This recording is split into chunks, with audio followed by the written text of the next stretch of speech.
நாளை என்றும் நம் கையில் இல்லை, நாம் யாவும் தேவன் கை பொம்மைகளே.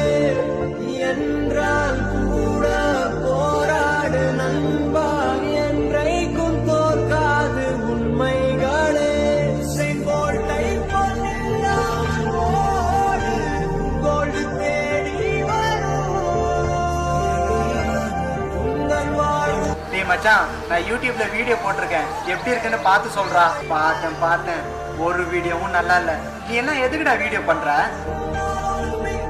உன்னெல்லாம் யூடியூபர்னு சொல்றதுக்கே கேவலமா இருக்குடா. ஏமா ஏன் யாருக்குமே என்ன பிடிக்கவே மாட்டேங்குது? ஏன் என்னால எதுவுமே சாதிக்க முடியாதா? அழாதடா கண்ணா, ஒரு நாள் இல்ல ஒரு நாள் நீ கண்டிப்பா சாதிப்ப.